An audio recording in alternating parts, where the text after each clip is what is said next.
didn't work. Oh no.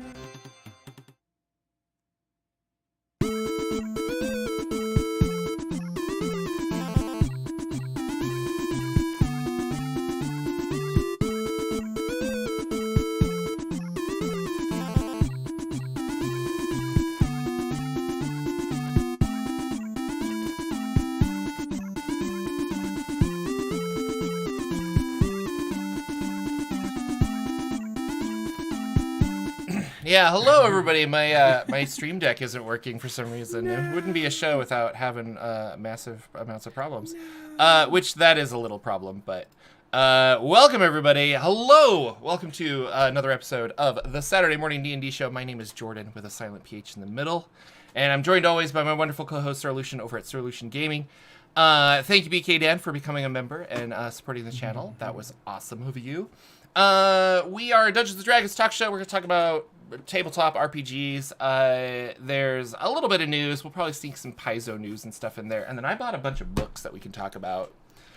Sweet. That I have not thoroughly read yet. But they're coming. Yeah. Jordan looks like he put on some muscle. No, that is just 40 years of age catching up with me, as it is my birthday in 3 days. Or on Monday, 2 days. So that's yeah, no muscle here. Just happy pre-birthday. Yeah, happy pre-birthday. I saw a lot of news. People are doing their One D&D surveys. That's coming out. People are doing that. Did you do the previous survey? I forget. I do most of them. I have skipped 1 out of 4 or 5, and I don't necessarily remember exactly which one I was doing. I think I did the last one. And I'm sure I'll probably do this one. Okay. I think I'm going to do this one. I need to thoroughly reread the stuff, though. Because I think the only thing I had problems with was specifically having a hard DC for whether you are sneaking or not. So that the player knows, like, oh, I think it was like 15. It's like, if you ever roll a 15 or higher doing a sneak check, you're hidden. And from the player perspective, that's really cool. But then, like, from a roleplay perspective, where you're in the I don't know if I'm actually successful on this sneak check or not. Let's say you roll like a 10, and it's like, oh, well, I failed. I'm hurt. I can change my tactics entirely. And I was like, oh, I don't like that. I like the DM setting the DC in his head or somewhere, or rolling against. I don't know. So that was the only and then I think intimidation checks were very similar, where you could like intimidate people. You're looking at me weird. Did you lose me? You got a little blurb there, yeah. Oh, internet-wise, or I had an internet blurb. Yeah, drop frames. There we go. Okay. 137. It's back to normal now. So okay. I was like, he froze. What do I do? Yeah, I'm so sorry. You went stealth on me. You rolled a 15. You were like, gone. I did. Like, where'd he go? Completely rolled a 15. Yeah, hard DC. I too. There's always that point in some games. I know you've been at the table playing this, and we've played lots of games and conventions with lots of people. There's always that player who decides when they want to roll, rather than being asked to roll. Even before the DM says, go ahead and roll a skill check.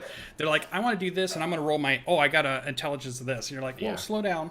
let's and I find that it happens, intimidation, I'll have players ask. They're like, can I intimidate or can I do this?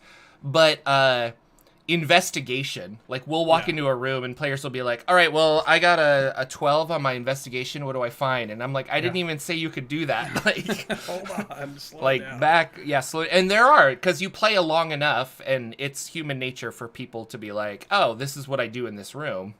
But again, that's treating it like a video game more than a tabletop RPG. And I know video games were inspired by tabletop RPG design, and then tabletop RPG design was inspired by video games, and it's been this circle that keeps going around and around. At the same time, though, they're very different.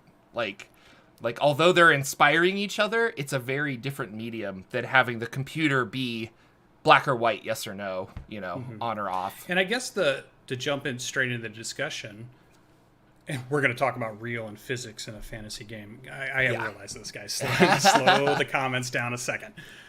Do we think the stealthing player, you're the super cool thief, do you think you would know you're not stealthed if you messed it up? Like, so my roll represents I roll a 5. and I'm the super stealth dude, do I know I've effed it up if the DM does the roll? Or are you going to play that like you just don't know? You're sneaking around. You think you're invisible, but you're not. Yeah, and that's going back to like BX days and stuff. The DM would roll a lot more for players because it was like you're not supposed to know if you are or not. Yeah. But what if you're like the trained person in it? Like this is your thing. Yeah. Oh, so you're Would saying you from know? a would I know if I'm not being stealthy or not? Yeah. Yeah, it's up to people. So, I think what I like to do is I like to have we were talking about solutions for this the other day, me and Lex. And so if I roll, I like to have contested rolls for this, because one of the things is I could say, let me roll for you, and then what's your bonus? I roll, and I see that you have a +7 to stealth, and I look down, and I'm like, I rolled a 2, so you have a 9.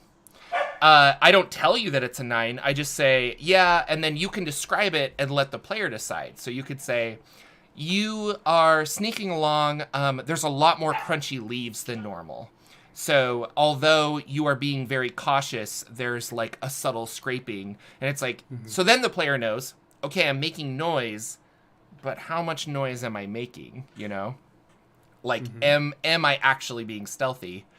The opposite of that was we were talking about just contested rolls. So the player can roll, and they might roll a 20, and then you're just like, yeah, you're super stealthy because I rolled a 4, but he doesn't know what I rolled. Or you could have that same thing where it's like they rolled a 20, but I rolled a 22 on my like whatever check, and so they think they're being super stealthy until they find an arrow at the back of their neck, kind of a thing. Yeah. So and I like both of those options more than just the static number that the player knows, because I think that's what I'm having problems with. Let me add one more solution. Go ahead. Yes. Here's Lucian's solution. What about this?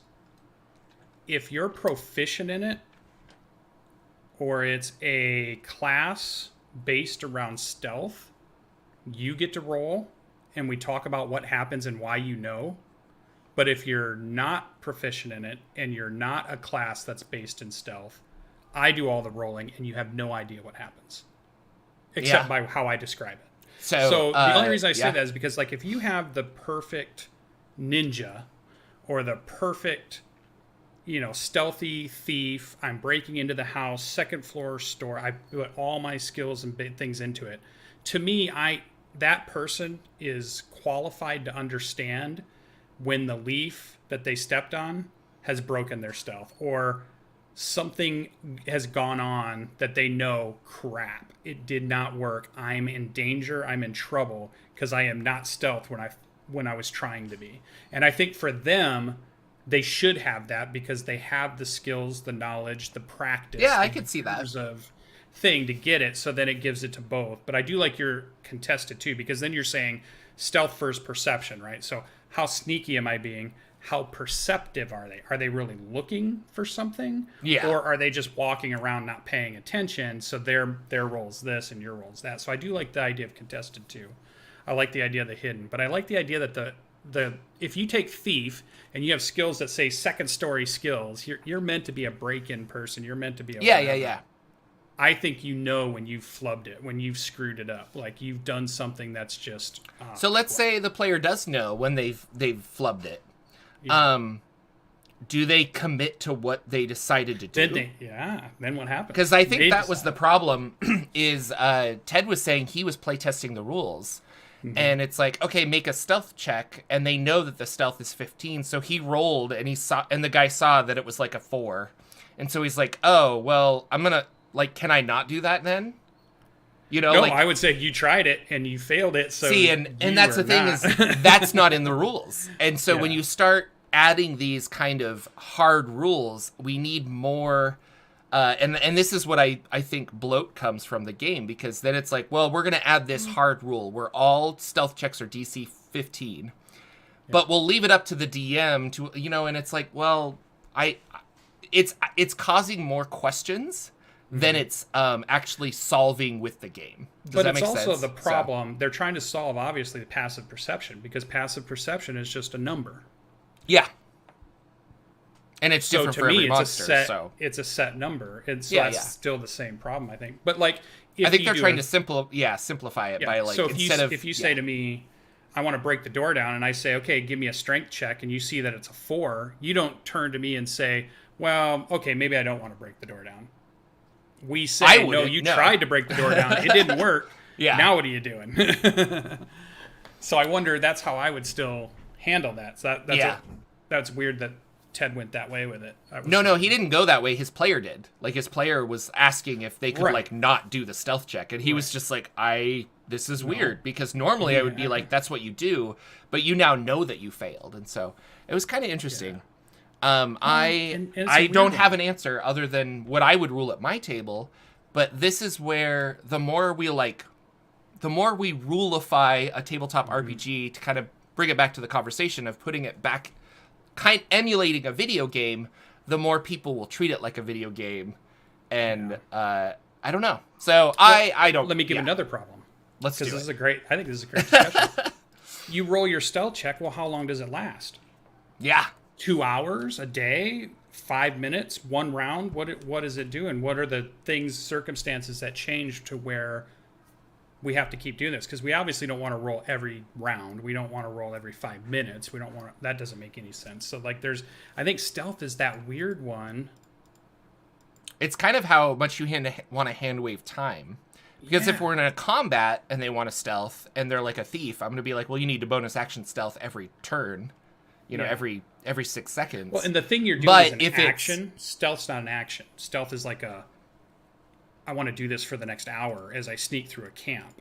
No, as far as 5e, it is an action to stealth, but I see what you mean. Like It's not 6 seconds. That's during combat. You're right, but it's an action to stealth. But outside of combat, I mean, it's kind of the same thing. Do I want you to roll one survival Climbing check the to get cliff. 10 miles? Or do I want to have it be like, okay, we need to do 5 survival checks to see if you get lost every hour you're traveling? And then you're right. Like, I don't, that's how much do you want to hand wave the time? Because if our party was like, well, we want to sneak into this building, and I'd be like, oh, there's 7 guards. I don't necessarily want them to do 7 checks to get past the 7 guards. I want them to do 1 check to see if they fail and have all the guards be alerted, kind of a thing. Right. So Yeah. So if you have different levels of guard, different types of creatures, and you do your stealth check, even now, the way you would run it now, 1 roll, how does that cover the human guards, but then there's the canine guard that's down the hallway that they're also going to go past. Exactly. Which is a different thing. So is that That another has roll? different Yeah. senses. So then how do you do it right now in your game? Yeah. I mean, what do you do right now? Is the heist an onion? And so every layer. Yes. Exactly. I don't know. What's that question. rule? Isn't that rule where it's like, if there's a chance for failure, that's when you should have them make the roll? That's And what so- I always. Numenera and so- and Monty always says that. Like, Yeah, and so if they're breaking in, and it's like, If you I don't need know you to what's go gonna in and steal, the crown jewels of Queen Sarah the 14th, and I would not make that, like, if that's supposed to be the encounter for the night, I would not make it like 1 stealth roll. Oh, you rolled a 20. Well, you got the jewels. Good job. right. It's like, wait, what? Like, And so then you say, like, well, what's the obvious kind of obstacle? The first one is probably getting past the guards at the gate. And then the second one is probably getting into the building. And then the third one is getting past the security of the building. And the fourth one is probably getting the jewels undetected. And so in my mind, I'm like, I would have 4 encounters prepared, outside, inside, like, past the through the hallways, and then at the actual thing, and then maybe another one to get out, who knows, or I'll be like, no, you guys have been so successful this time. So yeah, this And is then why your I think players- they're very different mediums, video games in this. And so Yeah, and then the problem is your players steal a truck and they drive it into the wall. exactly. That is exactly what happens with freaking the Great think it's an Modron interesting March. thing. Is like, they're like, well, this isn't working. Let's just blow it up. I'm like, oh my gosh. I don't like. I agree. I don't like just like here 15 is your thing.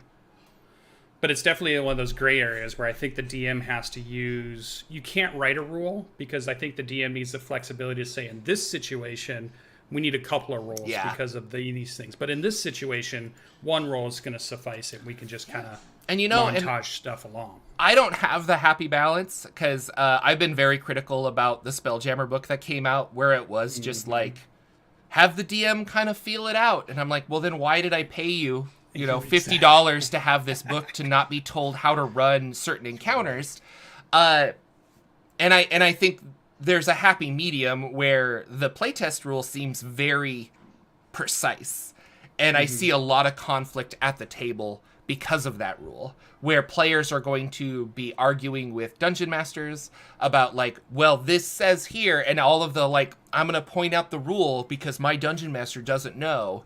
And it's like, and I like the flexibility for a DM to be like, well, we're not doing that. I don't know. So sure. Yeah, that's rule number 1 in any book is the DM gets to decide the arbiter. And then if you really don't like, and there are those bad DMs out there, if you really don't like the ruling and he's constantly causing problems, like I was in one game for a very small amount of time where we just like weren't allowed to heal. And with 5e, it's kind of like we can't take a long rest and not heal because the game is designed around this. And you're trying to make it more edgy, but it was like, this just isn't, I don't know. This isn't DCC. It's a very different game. Like, we need to be able to heal. And so... and I don't play with that person anymore. Like, I was like, I don't like the way you run the game. I choose not to play with you. That's not the campaign I like.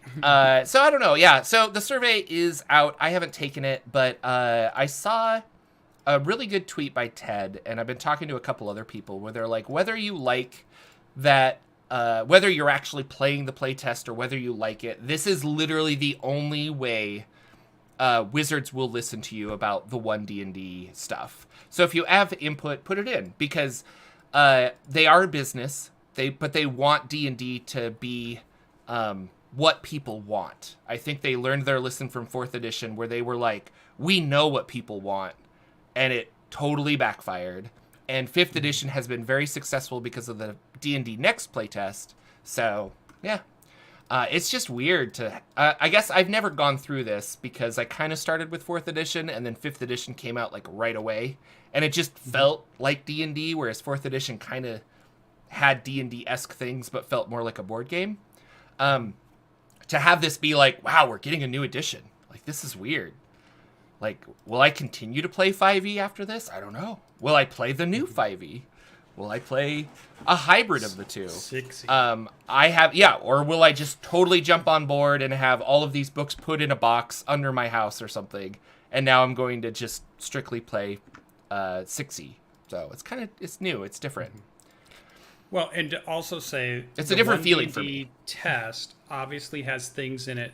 These are not the next set of rules that you're commenting on. Yeah. These are tests that they're wanting feedback that may or may not show up in any book, may or may not be a rule. They just want to see what would happen if this was the rule. What do you guys think about it? Okay, what do you think if this was the rule? What do you guys think about it? So they could show us 3 or 4 different styles of stealth rules, and we get to comment on all of them until we find out which one they get to pick. And, you can't please everybody because we all have... Some of us like OSR style games, some of us like theater of the mind games, some of us like moving miniatures on the table and being super precise, and some of us want tactical games, and you can't have a rule set that makes everybody happy either. So they have to pick. And that's the other thing, you're right. Like not every edition is going to make everybody happy, and you have to understand that there are, there's people like me that are just like, I really like I'll say it again, DCC, so everyone can take a drink, but DCC, and I really like Old School Essentials, and sometimes I'm like, I kind of just want to play those because it's less for me to manage and prep. Going back into 5e with this Great Modron March game, I'm remembering like, oh man, back in the day I used Kobold Fight Club as an encounter builder, and now I'm using the encounter builder on D&D Beyond that I really enjoy. But Yeah, like if I didn't have that, I would be very frustrated that I would have to like flip through books and be like, what monster CR? I don't know what to throw here. Like the fact that it's a database that I can search makes it so much easier. Whereas with DCC, I kind of just like, oh yeah, I guess, oh, this is equivalent. And I kind of just go with it and I have fun. And so I feel like I don't have to prep my DCC game nearly as much as my D&D 5e game. So. Interesting. Yeah, take your surveys. I'll probably take it. Everybody has their hot takes, and everybody has their, and like you said, even if you didn't get to play it, you could still put a comment on it. I would always preface my comments, though. I mean, I didn't play this, but this sounds to me, that's how I would word it. I was like, I didn't play this, and I don't know what the questions like are. This would happen if this did. Yeah, there was a big thing where people were saying they don't even ask you if you've played the playtest in the survey. And the rules lawyer gentleman, who's the Pathfinder guy, he made a video basically criticizing Wizards of the Coast, where it's like, if you don't tell, like, how do you know that they played it? And it was like, well, they have internal playtesters, guys. Like, they're playing the game regularly. Yeah. This is really more of, people don't like or do like this design. Like, that's kind of what Give us your thoughts. These playtests are. And I use playtests in air quotes because there are some people using the new rules. But overall, I'd say the majority of people commenting on this and stuff have read through it, have an opinion, and they want to voice that opinion. So, we talked about it before. Ray Winnegar is gone from Hasbro within a day or two, Wizards of the Coast. So there's been a lot of talk about this because it's been a month that he kind of removed his stuff from Twitter, and people were like, "Where's Ray?" and things like that. And I remember the day we were talking about it, I went to his LinkedIn because I'm like, I don't know, LinkedIn seems like a thing. And then everyone was making fun of me because they're like, who updates their LinkedIn? I was like, yeah, you're right, nobody. But you do when you're searching for a job. You do when you're searching for a job. Not any other time. And at the time, I looked at it and I was like, well, it still says he's with Wizards of the Coast and that he's the game lead or blah, blah, blah. Since then, I looked at it a couple days ago, and he's removed all Wizards of the Coast stuff, so he doesn't work there anymore. I don't know exactly who's his replacement. And then, he said goodbye on Twitter. So he made a final Twitter goodbye, and he's just like, hey, I'm still going to work on games. I'm still going to do this. I'm just not there anymore. And it seemed like he wanted to take a vacation. We might never know the real story. I doubt there's drama behind this. Maybe there is. Who knows? But I don't know. So, anyway, he said goodbye officially, so it's there, and it's gone. And I hope he works in the tabletop sphere in some way, because he was a cool guy, and he just seemed neat. I like that he kept us informed, and reached out, gave us hints and things, and kept the community engaged. So yeah. I like that. And then I think I didn't really put this together, but he was Mike Merle's replacement, basically.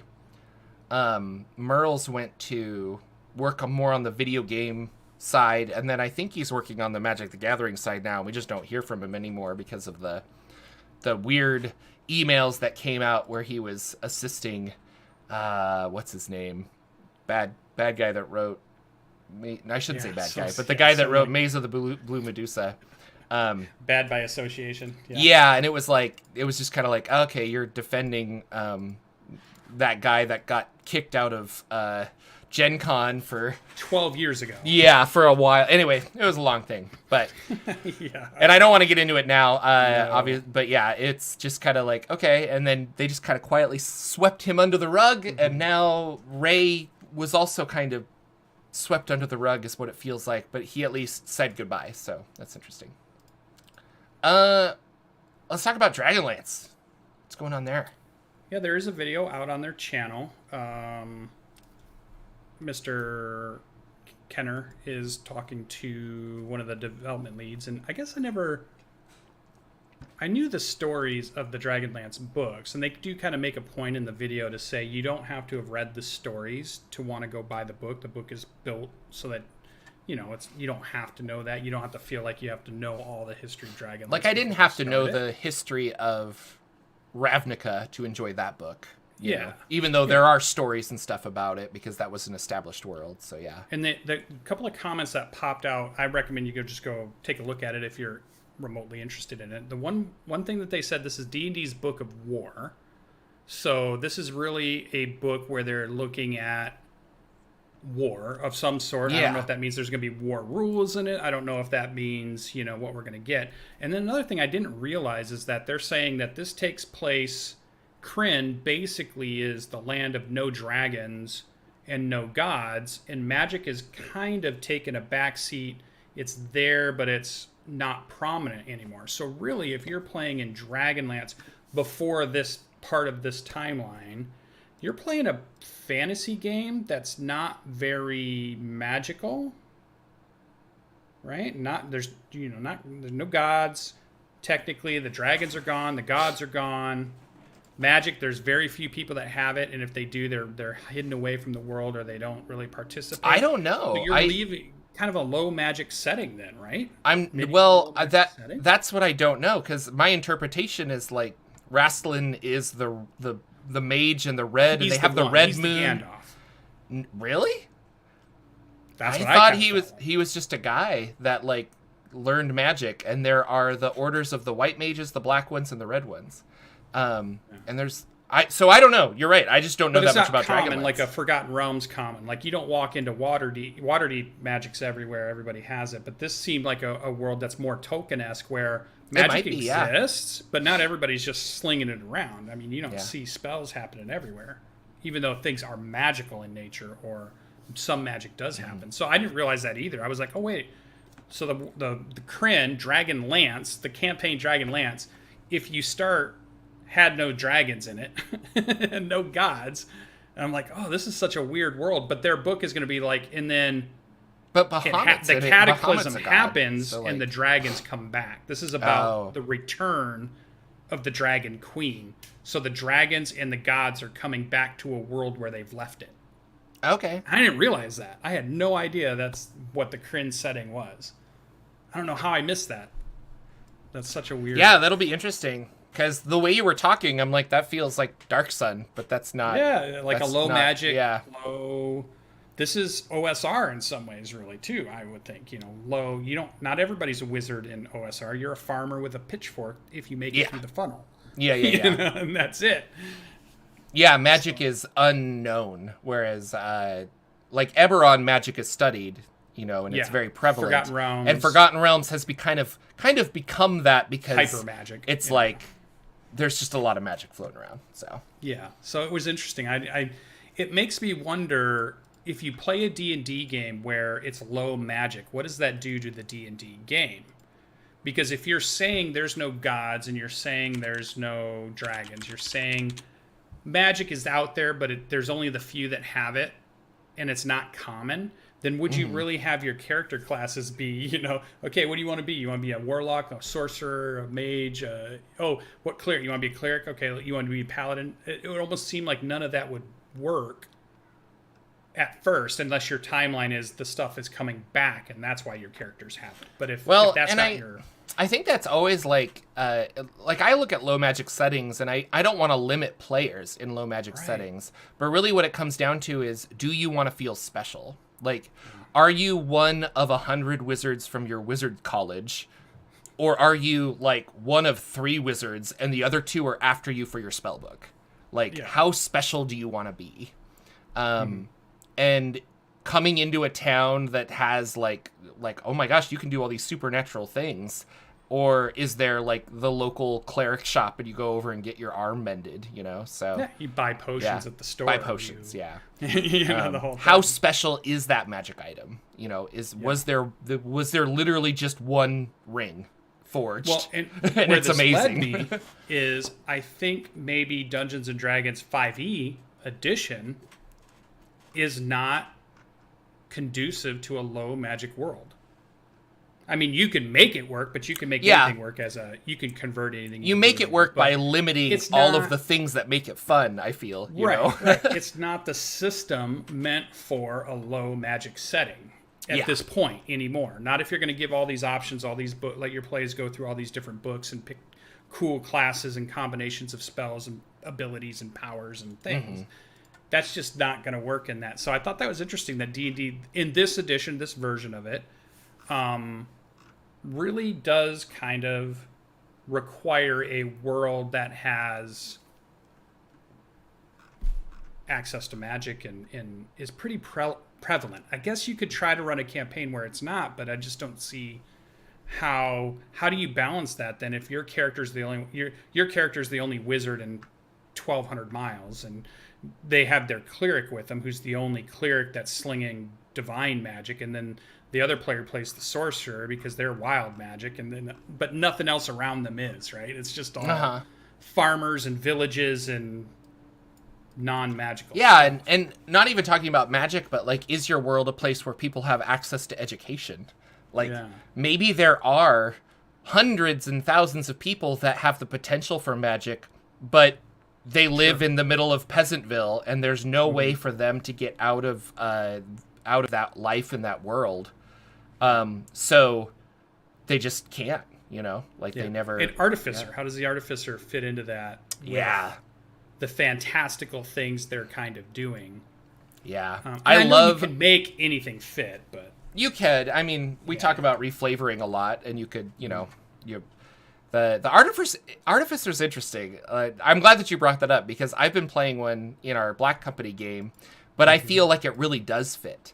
And every time I cast a spell, I'm very open about the fact that I'm pulling out a vial, I'm like putting it into my magic wand gun, I shake it up, and then I like fire a bolt of some kind of magical energy or fire or something like that. So really it's the science of that world. But yeah, and that fits. It's not the spells or the weave that you're doing your stuff with. I don't feel that fits with Forgotten Realms, and we're supposed to allow, everything kind of works in Forgotten Realms, but I was like, I just don't like artificers in the realms, and I don't think I would like it in something like, Dragonlance, but maybe not. Yeah. But Ravnica, Artificer fits great, Oh god. But like Theros, Greek, were like, I don't, it kind of it's harder for me to justify it when I'm like, well, but you don't even have access to making like gunpowder and mechanical things like that, so it just feels kind of, we have to really work on, like, you're making weird magic items, but how are you doing that? So without a forge, without a lot of other stuff. Yeah, and I think it's you have the same problem, or not the problem, the same interesting idea that if you have a fantasy world that's a Dungeons and Dragons world, and you say, okay, we're going to introduce, somebody has invented the locomotive, and the industrial age is about to start, like science is about to kick off. There's this group of people who've said, I'm not using magic to do all this stuff, I'm using real physics and and all of a sudden, this is about to happen, and you're thinking, oh, in my mind, it's gonna be cool because my campaign's about how the fantasy magical world is about to collide with the technological world, and what's that gonna happen? And my players are in the middle, and it does all sound kind of cool, but like you have to make a lot of stuff up and a lot of concessions if you're gonna do that, because D&D 5e doesn't have laser guns and all the technology piece that you need to make this work. So you're making all that piece up so that you can then see what happens when you mash them. Yeah, and or if you take that away. I think a great example of this is psionics. Like, we talk about putting things into a game, and the Artificer works really well for Eberron. Psionics doesn't really work in Eberron as well, and everyone's kind of like, I don't really know how to do it. And even Keith Baker, he's just like, if I had my choice, we wouldn't really, I don't know. But like, Dark Sun Psionics works really well. But then again, you have settings like Dragonlance and stuff where people, Forgotten Realms, where people come and they're like, I'm thinking of the 3rd edition days, where they're just like, hey, I bought this new book, I want to play a psionicist monk or something, and I'm gonna cast fireballs, but I'm not limited to your anti-magic field or your connection to the weave or all that other stuff. And it's weird because you have this framework of how the world works, and then you're kind of shoving in this character that's like, magic doesn't work. Yeah, it's like, but it doesn't. I don't think this works as well. And so.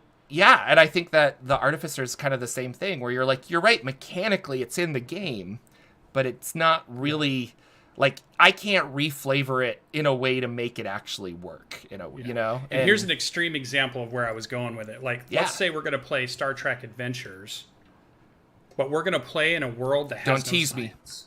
No science.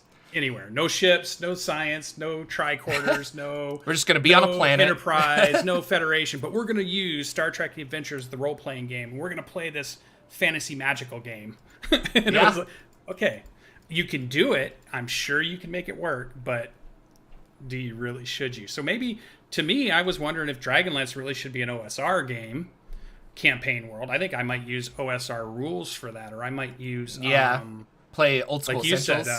said, Dark Sun rules, or I might use definitely like a. Well, and I made a video a while back about this where I thought it was, like I want to play Eberron using Numenera. Like, I think it's interesting to take these worlds and see if they work better with certain systems. And that whole idea was sparked because I was listening to a podcast where someone was running an Eberron game using Savage Worlds for Keith Baker. And he was like, this is really cool. Like, the idea that we're not limited by D&D. Like, you could take this and do it. It's a campaign world. Yeah.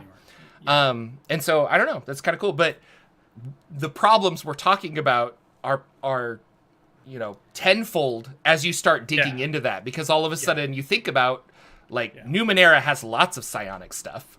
Mm-hmm. And if I'm not wanting to use Numenera psionic stuff in my Eberron game, it's going to be like, well, what do I do? Do we just say no thank you to that? Or, so. Yeah. And it does have the benefit of being backed by the Cypher system. And the Cypher system has done multiple genres, from technology to fantasy to everything in between, supernatural, modern day. Yeah. Like, you can get everything with the Cypher system. So when they built it, they did kind of think of a little bit of that. And you do have those rules. There are gun rules, there are laser gun rules, there are, and you choose which ones you want and not. Yeah. But the idea is that, and they're not problems that you can't overcome. So if you have this campaign, you're DM out there and you're like, no, Lucian, I'm doing it right now. We've been playing this campaign for 2 years. I get you can do it. I realize if you put the work in, you can make it work. It was interesting to me. Is it the same game at that point, though? A non-fantasy world using the 5e plethora of options that you might have. Is interesting. So, I didn't realize no dragons were in Dragonlance until now. The book comes out supposedly like they're 2 years before they come back, or this is the build up. They're on the covers. I don't know. Like, every Dragonlance book has a dragon on it. Yeah, this is the return of the dragons. Apparently. They left for some reason, huh? Okay. Yeah, we need. You know what we should do? We should go over to that. There's a lore channel by this PH Silent guy, and maybe he could do us some Dragonlance lore. So we had a really little bit of understanding of that world. I like to do lore that I'm interested in. People click on. No. Much the opposite. I do things that I'm like, hey, I think it's fun to research this. Which is why I'm not, 300,000 subscribers like some other people. My reaction. Reaction, not my style, takes. not my jam. I do things because I love them. And like this show is a good example where we have never really blown up. We have good people that follow us and I like our audience. But at the same time, I'm not chasing views because that's just a downward spiral of depression. But Dragonlance is pretty cool. I guess I've been really focused on Planescape lately because I've been researching so much for my campaign. Well, in my mind too, I was thinking it was like another Forgotten Realms, but just still different. But Greyhawk, Forgotten Realms. Yeah. I was putting Dragonlance in that, but now that I just read what they were saying in that video, wait a minute, there's no dragons. Magic's kind of not super prevalent. Now I'm thinking, oh, maybe I do want to know a little bit more about this in the timeline that we're in. And I'm sure dragons were there and magic was there, but the setting where the books are taking place and the campaign books that you're putting out are in this apparently this drought of. That made me more interested to say, maybe I do want to know a little bit more about just that. I don't know if I'll play in it, but it was interesting. It's like how Dark Sun is interesting to me because it is such a different campaign. I don't put that in the category of a Forgotten Realms, a Greyhawk, and Eberron. Yeah. Even Eberron's a half step a little bit away. It's still there, but it's a little half step because it starts to get and Spelljammer too. Stuff in there. Spelljammer starts to get up. Yeah. And I think that's the fun of it. Is like it's different. Okay, I'll go buy some PDFs. See what I can do. Watch a video. Watch a video or two. So, is anybody out there? Did Mr. Rex do in the? Who are our? all of our lore buddies that we've had on the channels and in the past. AJ probably has. I don't know if he has. Dragonlance? He might have some Dragonlance videos. I'm gonna check him out on Rex. Twitter. I'm not sure about. AJ, he's doing Dragonlance stuff. There is a Dragonlance channel. It's not. Somebody's I'm subscribed out to there it. It's not super big, but he does good work. And if you like Dragonlance, it's there. Huh, I'm gonna look for it. Just like this, not a lot of people know there's a dedicated Ravenloft lore channel. And it's run by a girl, and she's very knowledgeable, and it's really cool. And I enjoy her videos, but again, it's not. She does it because she loves Ravenloft. Oh, yeah. And not a lot of people are clicking Ravenloft videos anymore, kind of a thing. Sure. So, but if you're interested, like the information's there. Like there's lots of cool people. There's a Mystaria channel. I forget his name. He's really good. I keep hearing that campaign setting a lot. You know, that's like the last one that keeps getting brought up a lot because we're getting all the big name ones that we always thought. That and well, I'm trying to think about. I don't think Greyhawk made it into 3rd edition. Maybe I'm wrong. They won't do Greyhawk because that's Gary's world, and once Gary left, they weren't going to go back to his world because it tied him back to the company again. So there's no way I think they were ever going to come back to that. Okay. He doesn't just leave. He becomes a competitor. Like, he builds his own. He puts out another couple of games, builds worlds, just like the Greyhawk worlds, and he is still out there trying to, generate TTRPG business. So they separate from him, and that's why I think we never really go back to Greyhawk much. That makes sense. But Mystaria is a very cool world and super big. And I've been reading some of that, but it never made it out of BX D&D. It was just kind of like going to be the basic expert world. And if you're going to play in Advanced Dungeons & Dragons, you're going to play in Forgotten Realms, or you're going to play in Greyhawk, or you're going to play in this. And so it's interesting that it never broke out of that, even though you can do so much with that. And it's got the Hollow Earth, where you can go underneath it, and it's a whole world on the inside. We love Hollow There's some Earth cool at this stuff there. channel. Man, that just makes me want my Pangea book to arrive. Well, soon we'll probably get the D&D Cinematic Universe book too, right? Oh, I'm sure. As all the movies. As the movies are coming start out, to create a new world. They'll be like, no, this is the cinematic world. This is Earth 616, right? Oh, Mystaria did make it to 2nd edition. Okay, I'll have to look into that, Pale Raider. Thank you. So, Mr. The other Welsh, ones are like Birthright. he's the one that did the Mystaria videos. He's been making lots of videos on Mystaria for a long time. I'll have to go check Mr. it out. Welsh. Yep. There are, I think we talked about this. I don't really know. I wanted to call it out. I don't know anything about these, but there's 2 D&D tie-in novels coming out. They're on Amazon. And I think they come out in February. Yeah, February. So February 7th, 2023, they're coming out just before the movie, and they're prequels to the movie. So it looks like one of them is about that tiefling druid, and the other is about the Honor Among Thieves group. And a lot of people are speculating that group had a falling out, and I'm trying to think of the villain that is. I think what they're stealing from is like their former member, like they were a group of people. One of them broke off to, cheat the rest and make a bunch of money or something. Yeah. And now they're just like, oh, we lost everything to that guy. And then they recruit the tiefling druid. And you can kind of see that in the trailer. To replace the lead singer to who then left the go band. back. Yeah. Yes. So I think that is what these novels are. But it'll be fun to have them out. They're kind of, it looks like they're geared towards young adult, so they're not going to be overly hard, but it's, fun for ages 10 to 100 probably. So I might read them. I might give them a chance. Any author names that stand out, or just authors? I don't. That stands Jalea out? Johnson is one, and E.K. Johnston is the other. And looks like they wrote some young adult Star Wars books. A book called Etherbound that looks kind of cool. So yeah, one of those like writers for hire. Not a Brandon Sanderson, no, and not their own world. George R. R. Martin. This person looks like this person has read or written some Forgotten Realms and Assassin's Creed's book. Oh, nice. So they could be good, they could be bad. Who knows? I won't judge because I exclusively read right now lit RPG, and obviously they're not winning, big awards for their writing. Read what you like. Who cares? Do I love that genre. Like, I got a lot of flack for reading through the Hunger Games books before they became a movie. I'm just like, they're like, that's like made for like 14-year-old girls. I'm like, I don't know, I kind of like it. It's kind of like the world's kind of cool. Didn't like the ending, but really enjoyed that first book. So, like, read what you like. Who cares? That's right. I'm not here to judge you. And then Planescape's coming. I guess I was going to talk about Planescape, but we've been talking about lots of other stuff. So what's going on with Paizo?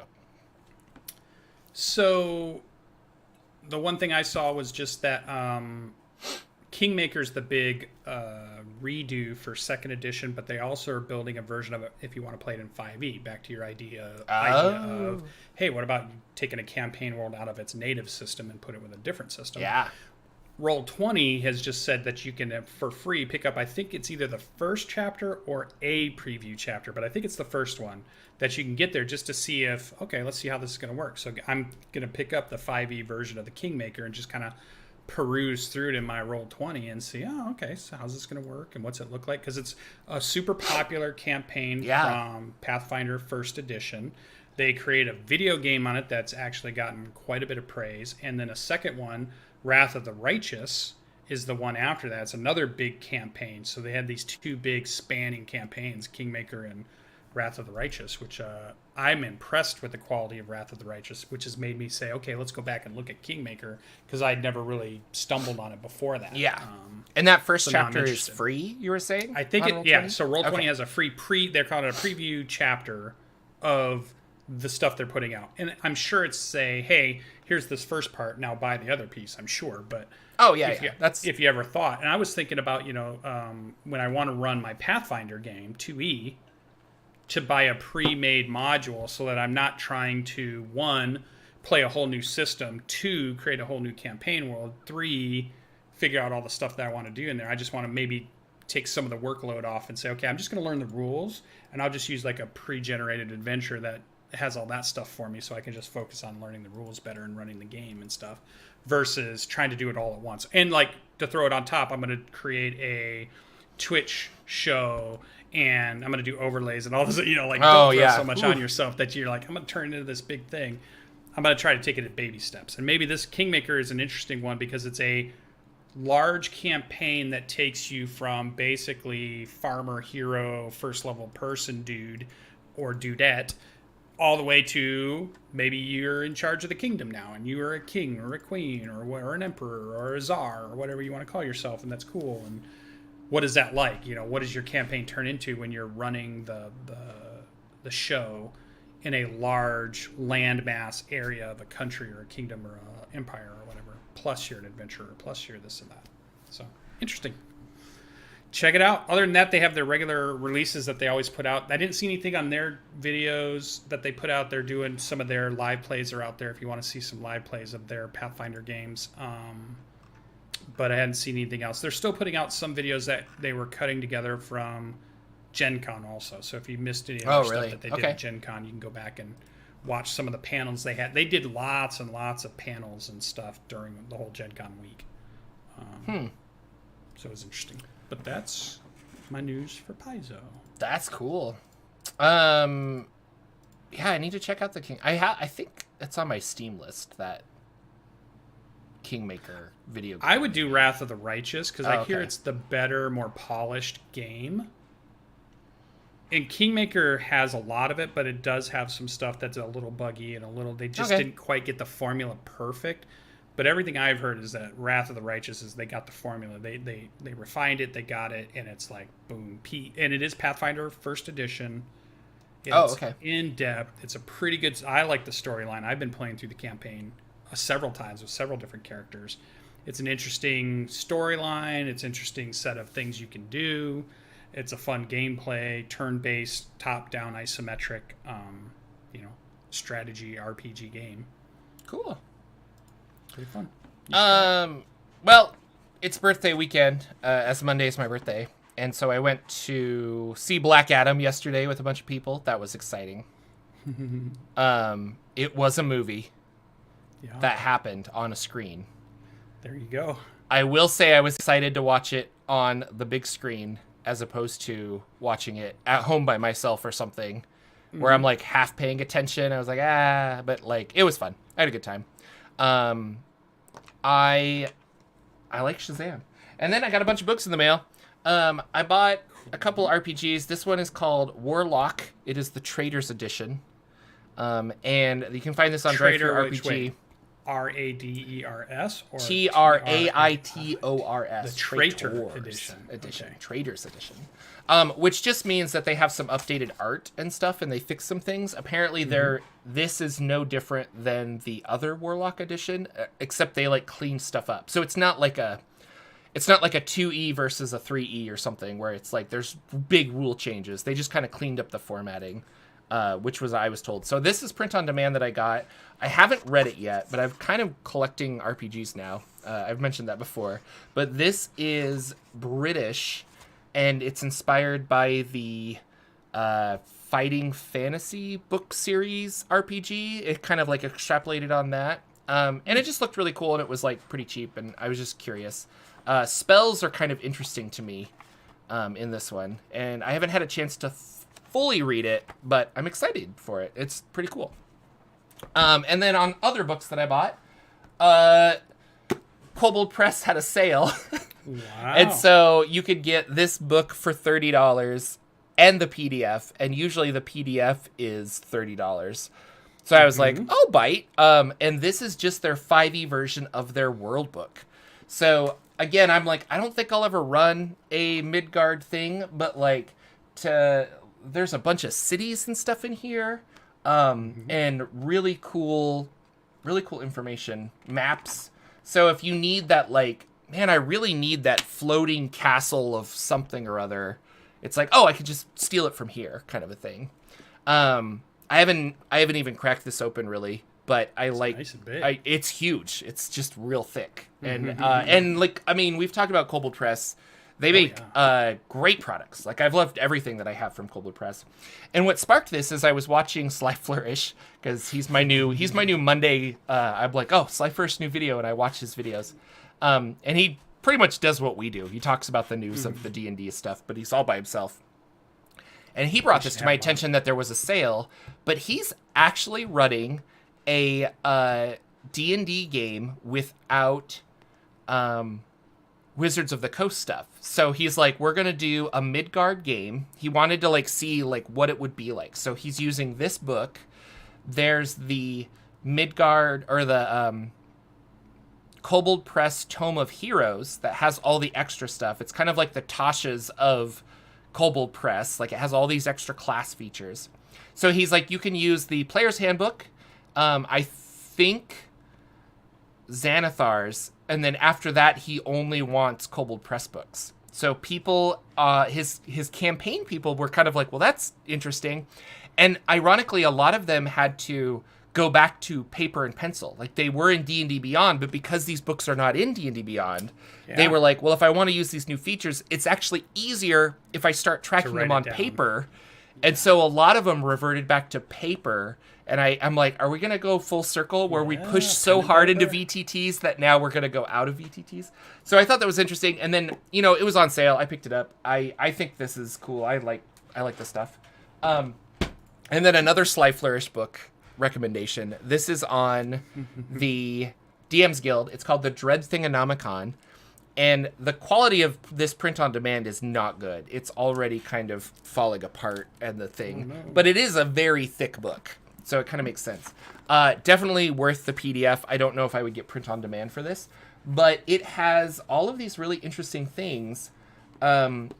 Basically like prompts for locations and prompts for adventures. So I just want to look at one quick with you guys, because I thought this was really, really cool.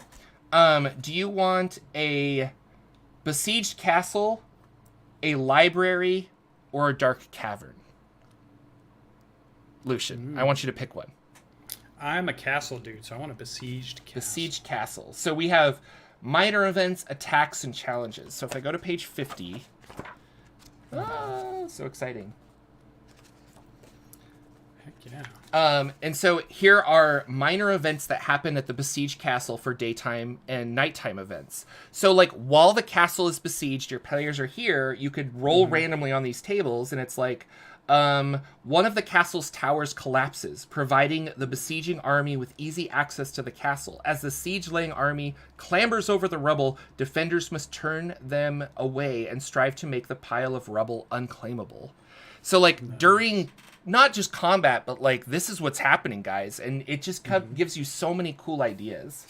One of the nighttime events is members of the Night Watch hear the sounds of construction from behind a corpse, or a coops. I don't know what that is. Cops. Like it's a set of trees. Oh, okay. COPSE, I think. Yeah. Campfire light necessary for the builders to see their work illuminates the top of a siege engine visible over the tallest trees.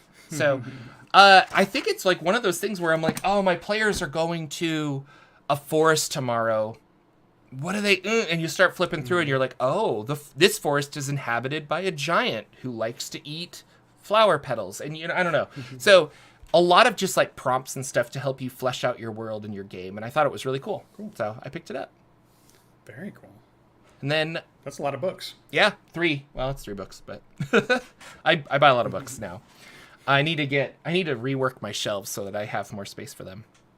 Yeah. And then so many, it's hard to read them all. No, and that's the other problem I have. I just finished an RPG called Ark that I bought. And then I got my I forget what it is. It's the flower book. I can't remember. The botany book that I got. The fantasy herbalist guide. Yeah, I got that one, and I flipped through it, and I'm like, this is really cool. I feel bad. I love this. The production quality is great. The more I was reading it, the more I'm like, I'm not sure if I would use this. Maybe a little bit.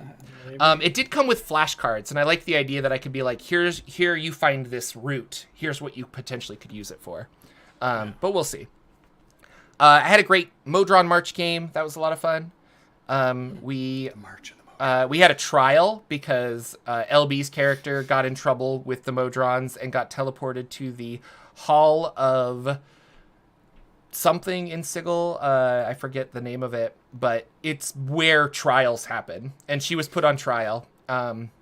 Shifter was the defense lawyer, and then I played the prosecution, and the people in our chat were the jury, and so they voted at the very end whether she was acquitted or not, and she was found not guilty by the jury. And then after that, we went back to the Outlands, and our players fought a giant or a winged lion and a mysterious rider on the winged lion. And then when they killed it, the whole thing turned to ash, and they just disappeared.